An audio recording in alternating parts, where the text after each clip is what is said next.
Now it's time to listen to the keynote speech by Dr. Debabrata Das, who is the director of IIIT-B. He has, we'll once again thank Narayan Murthy sir for joining us, gracing the occasion, and for sharing his invaluable thoughts.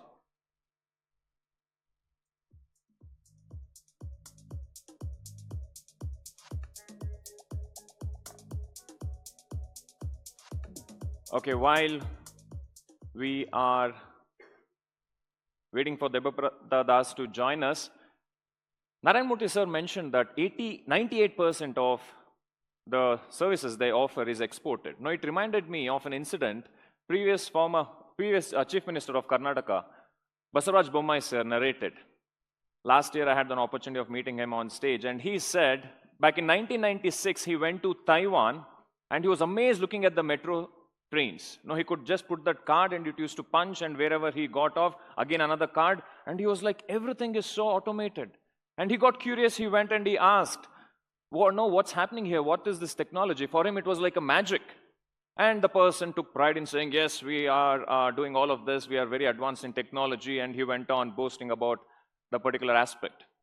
And later he asked, who are you? He said, I'm so-and-so, I'm from India. And immediately that person shoulders shrugged, and he became very humble. Oh, you're from India, is it? Yes. In fact, it is one of your Indian company called Infosys who built this for us. Future is here, but not evenly distributed. Oh, well, Debabrata Das is right here. He completed his PhD from IIT Kharagpur, and he joined IIIT-B in 2002. He has more than 200 peer-reviewed papers, and 9 of them have received Best Paper Award. He has got 6 patents in India and US, and 11 of them are in the pipeline. He has received many awards for his excellent teaching and research in telecommunication and electronics. I just got to know this morning where he said he's the advisor for 5G base station Oran technology, where he's leading a group of 20 IIIT-B and IIT professors.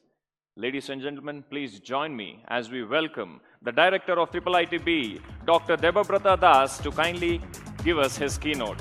Sir, stage is yours. Thank you. Hello. Thank you. Are you able to hear me? Thank you. So, thank you, ELCIA, for giving me an opportunity to speak on a very interesting topic, which is you have made here, is that called human, machines, and meaning. And I am really grateful, and my deepest regards to Mr. Narayan Murthy after his talk, my talk. So please forgive me and pardon me. He has such a high voltage, and what a knowledgeable person from whom we all learned. When I was very young, I joined here as an assistant professor long back, around 23, 24 years back. So he was my chairman of the board at that time. So it is always a learning, and thank you very much to him for such a wonderful speech. And thanks to the Dr. Birapan, Dr. Siraman, and Madam Sajja is here, and all of you from the ELCIA. So all of us knows humans. Of course, we are all humans, and we understand machines. But the last word is very interesting, and meanings. So what is the meaning stands for here is that the combination of these two can make our life more meaningful, or more better, or more productive, and all. So in that sense, if I look at how to leverage these technologies, and you must have seen today also people asked Mr. Murthy about the AI ML coming in and what will be its impact. So myself has been working in the research areas of advanced computer networking and all, but I have been also involved in many industry collaborations. In that regards, I'll be talking about this combination of human, machines, and meanings. In the introductory, I will tell you what is the challenge, the impact of AI, Industry 4.0, 5.0 is the topic here, 5G advanced, and 6G, where we are going, and the software, because the whole city of these electronic cities, the software and also the hardware and manufacturing. And the last, which is the most compelling to all of us, is the ethics, because the AI, when we are more and more dependent on the machines, then the ethics and how which he was talking, whole talk was of him was on ethics, trust, and all those things, how to bring in and how the research and the machines will bring in that. At the end, I'll be talking about some of those research problems. So if you look at the most interesting part in my, you see 19th century automation was there. Automation and this AI is nothing new. It has been there in our life for a long. 20th century also the invention of programmable controllers are also made automations. 21st century now you have already the AI ML is knocking the door and people are asking about that job. But the most important is the last line. If you see for the last 2 centuries, one common fear, the word is the most catching is the fear. The fear is human being replaced by the machine. That is our fear, because we always feared that over the say 19, 20, 21 that we will lose jobs. What do I do? What is the next change in technology? We may not be knowing which is coming and knocking our door. So that fear I am trying to today, I will try to tell you that we are all brave because we have survived this software and all kind of industries, competition and all. So we are brave people, we should not be fear at all. But what is the solution? That will be at my last slide. So in between starting, I put the question mark, the fear, and the last slide will be the solution, that what should be our next goals. So if you look at those things, and one of the most important thing which I am going to talk is that what is the machines and the human and where we should leverage these combinations. The machines are good in many things, as you know, computations and the precisions and all, and humans are good at many things like creating meaning, having desire for belief, creativity and all, and the machines and human brains works differently because one computes well but the humans which understands well. These are the two different things. We cannot beat the speed of the computers to compute something. For that only, if you remember in your young age, we got the calculators and then the computational algorithms all came in. But the understanding of a subject, human beings and the ecosystem, humans are much better at the moment, and it will remain. So the future of the technology should aim to bring the best of the both, computation and understanding. So, and there will be no competition between these two, what I understand. So the last is that human and the machines, the collaboration is needed. That is the theme of my talk, that how will you collaborate?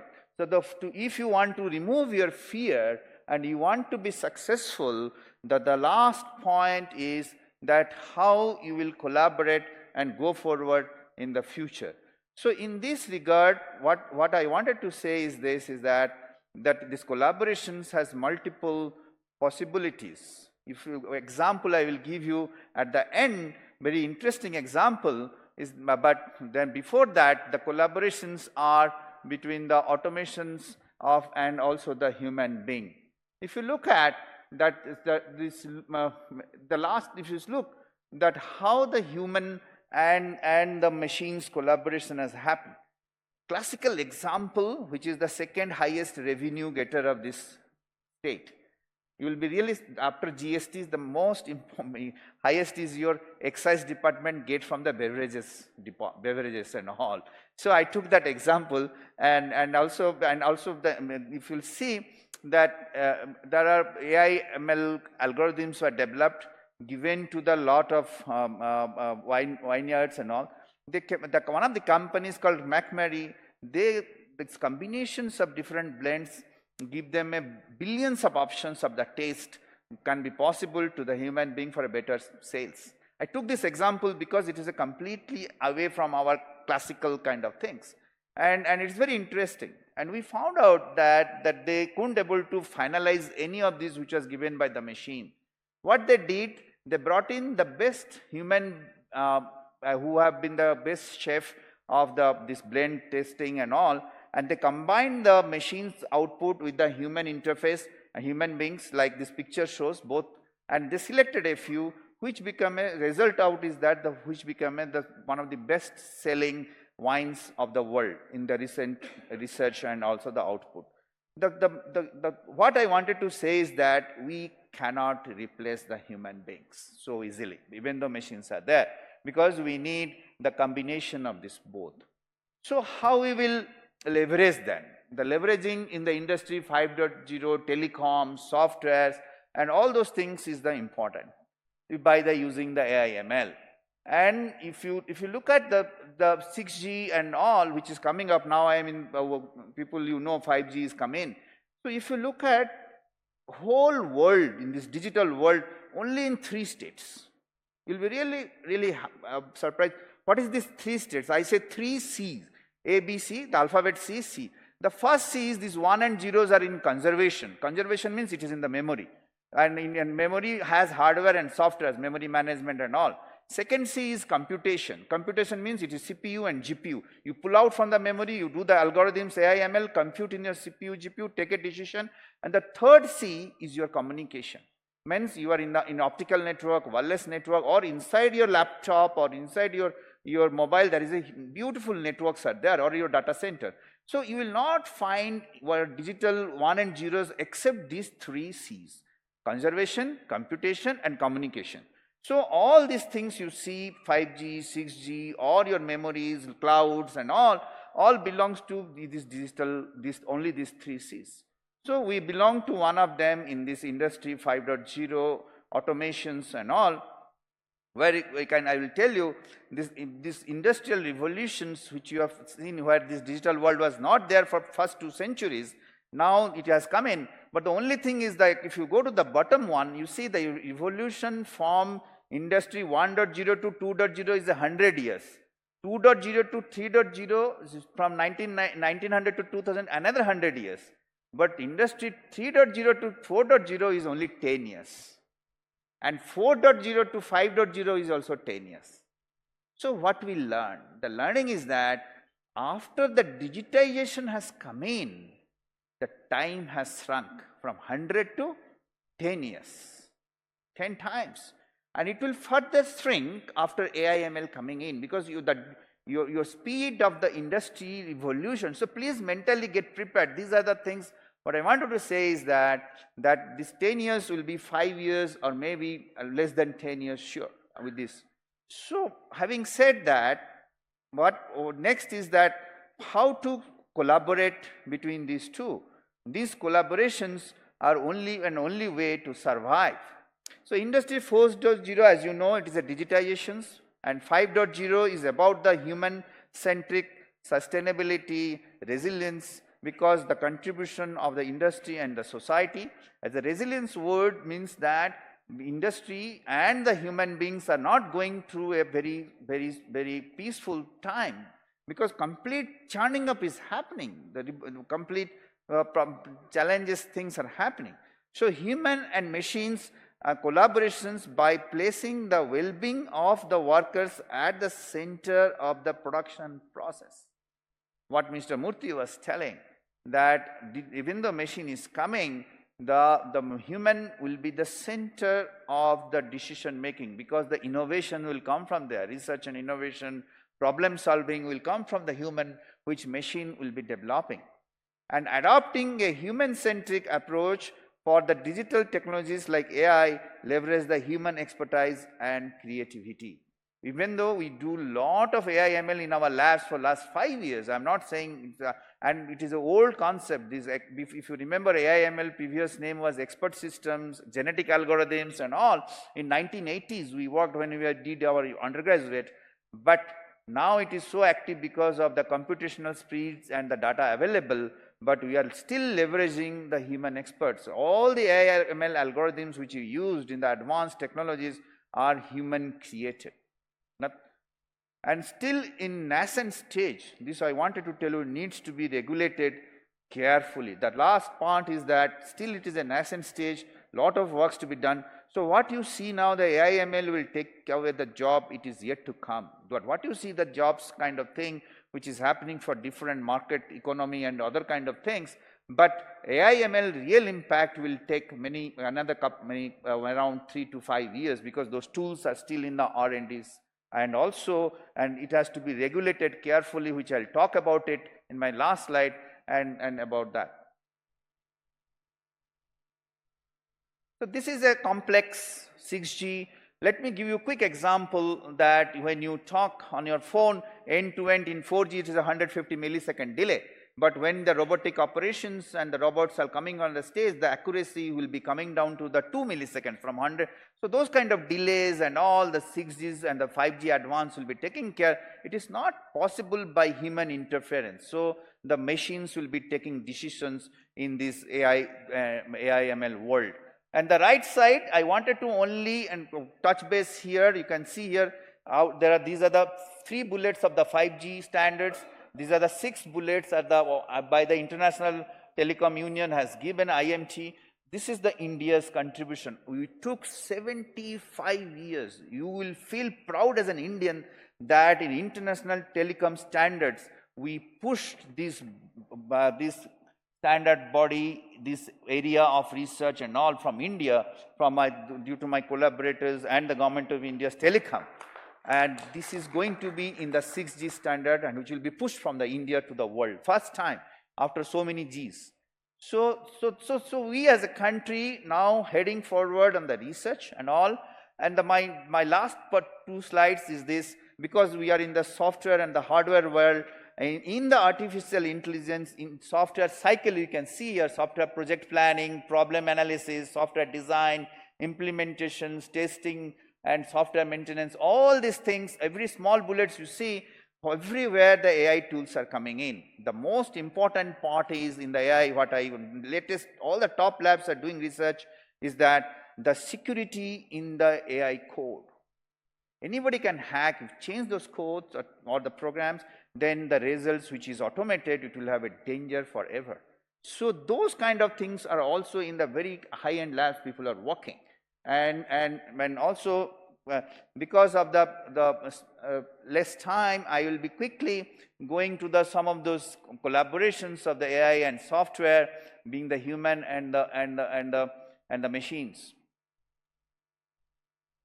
So these collaborations, what you see is this, that AI will be useful software development, like task automations, like manage your dependency, quality assurance and all, but AI cannot do the job alone. These are the bullets which are extremely important, which is important from the industry point of view, because look at these last bullets of the point, the complexity of the problem solving, and the creativity, innovation, ethics, contextual understanding, and strategic decisions.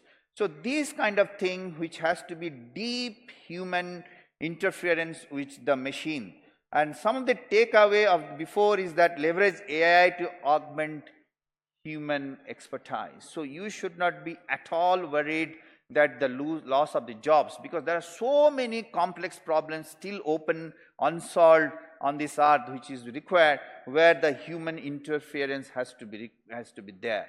So in this, I wanted to say that ethics AI, we have a lab in IIIT Bangalore, which is the only lab or center of excellence which works on center of Internet of ethical things. We are come out with the policy, which you have already handed over the papers to the government, and government is going through reviewing it, and what should be the ethics and all in AI. And also we are doing so many research technology on privacy, security, for supporting your AI to be better and better for the society. Some of those are bias and fairness, privacy and data protections, responsibility and accountability, and transparency.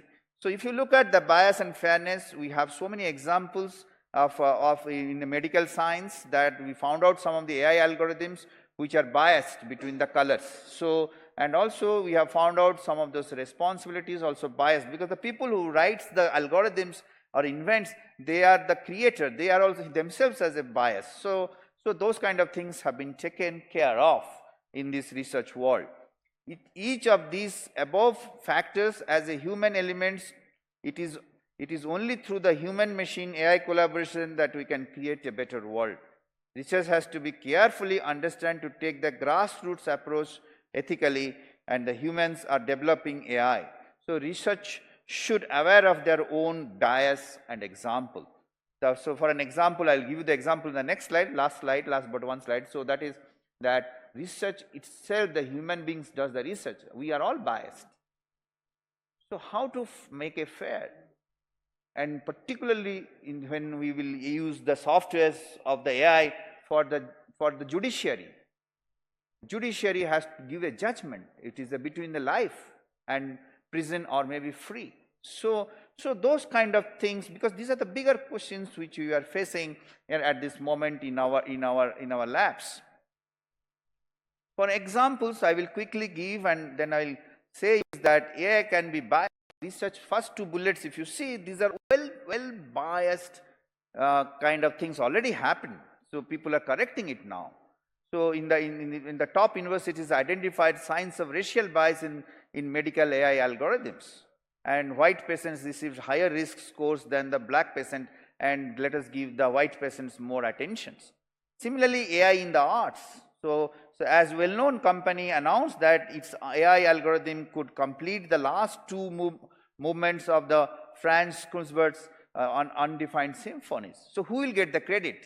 Whether the Franz will get or the AI algorithm will get the credit. So now the debate is going on this, where to go for in this ethical world. So AI in autonomous decision making, autonomous car needed to make critical decisions. So when the accident happens, or God forbid nothing happens, so this one will lead to decide where you are heading for. But let me tell you, when I gave you the last example, and that I thank the ELCIA. ELCIA has one of the owner of the ELCIA, one of the members who has a company here in the close to SBI. There is a Flagman's company. So the owners was in January. I visited them they are a big venture capitalist in California also. So when I was sitting beside, and the owner CEO was driving, see, suddenly from manual to just press a button, it went to automated in the highway, 110 kilometers. Then I understood that in the highway, when the life and death are very close, if you make a mistake, and but it was very smooth drive, automation, driverless car. So that means AI and automation has entered our life. Till last year, I was not so much convinced, because AI, ML will take another 5 years, I was thinking, because of the critical applications was not there. Classical applications people give on entertainment, like Alexa and all, those are all were in entertainment. But now it is on road. It has hit the road on critical applications like driverless car. So we cannot keep AI away or ML away from us. We have to embrace it. Like every century we have embraced technologies, we have to embrace it, but we have to leverage between these two advantages, because let me tell you, business house will take the advantage of both, go forward, because it is a competitive world. So in this note, and I will be concluding my talk with this, is that very interesting. You can see both the people are being connected, my robot and the human being. The future of leveraging technology for societal good is bright, because decision making will be more faster by the machines and more informed with the data and all. Machines and AI ML will be required to collect and process complex data and perform tasks efficiently. However, human experts cannot be sidelined, and it should not be a human-machine competition. It is rather human and machine collaboration. So now we are in the newspapers, news channels, it is presented as if they are taking away jobs and all. No, this is not true. Because if you remember in early 90s, when computer came to the banking system, everybody opposed, bank employees opposed. What happened to our job? But if you look at now, there are more banking jobs than at that time. And this is a classical example given everywhere. So that collaboration is better. But the last bullet which I wanted to say is that need to train human resources on where to leverage from the machines. So those who are already in the job for 5 years, 10 years, who have not gone through AIML courses or not been trained in the AIML tools and all, they should take online or come back to their training programs or learn from the younger generation. Till today, I learned from my young friends in my labs and my students a lot, because they are more and more acquainted with this kind of things. So we have to learn quickly and come back and be productive. With this note, I wanted to say thank you to ELCIA And also I wanted to say IIIT Bangalore is just in this campus, in the Electronic City campus in the Infosys Avenue Road. And IIIT Bangalore has produced as a project products which is being accepted in 21 countries and also not only we teach, not only do research, but also we make products. Academia has gone out to make products also now. It is a mandate from the government and the society that academia along with the industry should work together, collaborate, like this collaboration machine and human being. Academia and industry should collaborate now because it's needed now, because we can't solve all the problems alone. Together and make products from India to the world. Thank you again. Thank you very much. Thank you, Dr. Debabrata Das. Sir, kindly be on stage because we would like to felicitate you for that. I would like to request Mr. A. Vaidyanathan, who is the committee member of ELCIA and is also the founder and managing director of PAQS. Dr. Debabrata Das, sir, huge round of applause for him, please. I'm not saying just because I'm here with you on stage, but sir, for me, you are an unsung hero. When you said it took 75 years for India to reach wherever it has reached, it is because of your experience, expertise, and also collaboration and leading all these amazing professors and technologists. Huge round of applause, ladies and gentlemen, once again to Dr. Debabrata Das, who is the director of IIIT Bangalore.